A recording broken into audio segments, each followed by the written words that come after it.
I am sure, of the President's resignation this morning. That is, the President of City College's resignation this morning. This resignation, as you know, was tendered earlier in the year in relation to the budget crisis that the City University is experiencing.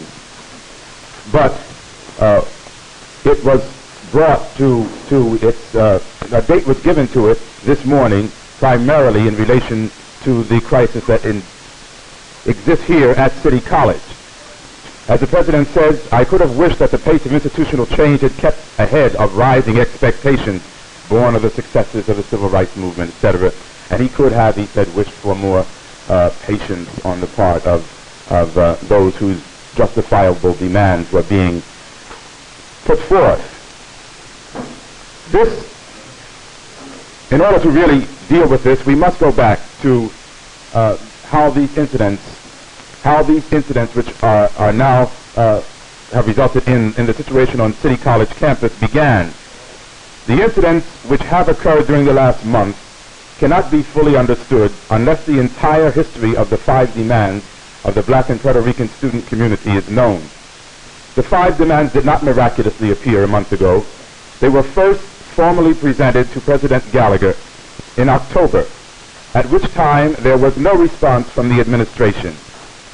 Again in January, the Black and Puerto Rican community presented President Gallagher with the demands. He was asked to agree in principle to the validity of the demands and to set up the means by which negotiations could take place. Again, there was no response. And demanded might be arranged. To join reversed its decision. There are imperative actions that must be taken now. The campus must be closed so that tensions will be alleviated. Police must be removed from the campus, for no negotiations can take place in good faith if they are present. Prior negotiations must be acknowledged. Negotiations must be resumed in the manner that they were held before they were stopped by the Board of Higher Education. A strong act of affirmation is needed from the Board of Higher Education. The statement is the statement of the members of the Black and Puerto Rican faculty of the City College. What do you think now? What should they do to get the campus eventually open again? I think they would prefer to wait for questions after the other speakers. Shortly after the students' occupation, the short occupation of the administration building several months ago. Faculty for Action originally supported the 5 demands of the Black and Puerto Rican student community in an extended statement issued on March 3rd, 1969. A statement by the white faculty addressing itself to the serious grievances of the Black and Puerto Rican student community was then long overdue. We then stated that we also made these demands moved by our concern for the City College and the community which it serves. These grievances and the general iniquities of the city's educational system have persisted for many years. A college responsible for the needs of its community could have responded readily and rapidly and avoided the subsequent agony and turmoil that we have been witness to. As we said in our April 18, 1969 statement, written 4 days before the occupation of the South Campus, quote, as educators, it is our responsibility to observe conditions on other campuses and to draw needed conclusions and lessons. Other administrations, City College. The present disorders have resulted from the actions of the Board of Higher Education. The Board chose to discontinue negotiations and open the college under conditions of extreme tension, thus undermining and betraying the confidence of the entire city and the City College administration, faculty, and the Board itself. Souls of students, faculty, and the society at large. Thank you. Saying the Black and Puerto Rican faculty with the Black and Puerto Rican student community. We served in a group together, the Black and Puerto Rican student and the Black and Puerto Rican faculty community, thereby acting in concert and doing our caucuses and everything like that together. We prepared the proposals together so that I think it should be very clearly understood that the image that the press has given, sorry about that, but the image that the press has given of a group of radical, rampaging students who were holding down South Campus against force was not an irresponsible action. As you see in the press release, it was not an irresponsible action because Black and Puerto Rican student community and Black and Puerto Rican faculty were moving together. And it was done only at the point of not being able to have the demands pressed in a, sitting right down at the table from the beginning manner. Now, during the negotiations, there were 3 Black and Puerto Rican faculty representatives, 1 alternate who sat in frequently, resource people, and the Black and Puerto Rican student community. There was also 3 faculty representatives who were white. Now, as was mentioned before, they represented a broad spectrum of views. But during the very hard negotiations of working on the average of 10 to 16 hours a day, I can safely say that at the point of Sunday afternoon, at which time the Board of Education, or Higher Education, saw fit to call an emergency meeting, and the faculty also met, we were just about at a settlement on 4, which was the Board of Higher Education did not at any point on that Sunday evening consult the Black and Puerto Rican student community or the Black and Puerto Rican faculty community. For representation at that meeting last Sunday afternoon, which cut off all of the negotiations, there were no black people there representing the focus of these negotiations. And this is the point that must be made clear. This is on them, and push them against a locked gate, at which time young Black and Puerto Rican men were walking up from the St. Nicholas Terrace Park, and they were about to disperse because we had been talking with them. And at the time that they saw these women being hurt and beaten, they climbed over the gate and started fighting. They had no sticks at that time. They only picked up sticks that the white students had brought. And that should also be made very clear. We're at the point that yesterday afternoon, I spoke before the faculty. What I'd like to say further, however, is this, that something very beautiful is happening on this campus. The students, the Black and Puerto Rican student community, was making a beautiful play here. They were making a beautiful play, and some forces outside of this campus decided this was too beautiful to continue. As my sister Betty said, I think the talks were sabotaged because something beautiful was happening.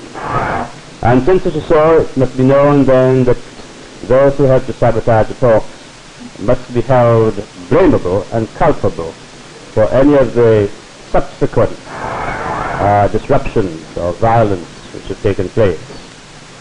I must say one other thing, that I will repeat what my sister said, that, and recently, last evening, or this morning rather, at 2:30, a dramatic violence was done to the spirits of lots of students who learned of the resignation of Dr. Gallagher on my way here, but this does not make me feel that he could not be persuaded to return to head the negotiating team on behalf of the City University, representing the Board of Higher Education.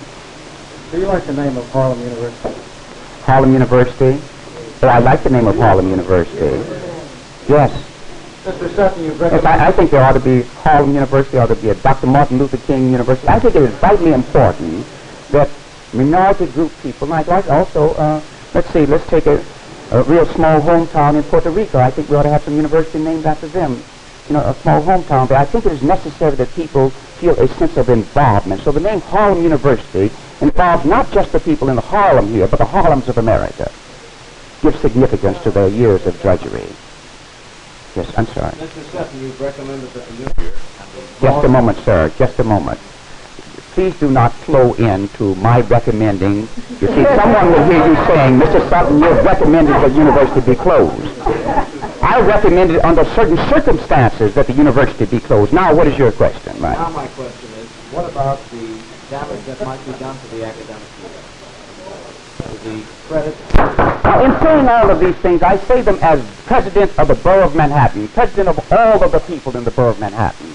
And the things that I say, I think are good for all of the people of the borough of Manhattan and good for the people of the city of New York. For the one thing that the city of New York needs more than anything else is a state of calm and a sense of justice and a state of justice. And I think the peaceful negotiation of these issues will bring about a state of calm. Again, in support of something that has been pointed out before by a number of the previous speakers, that the reporting of this event has been grossly inadequate and distorted, and that I would plead with you to...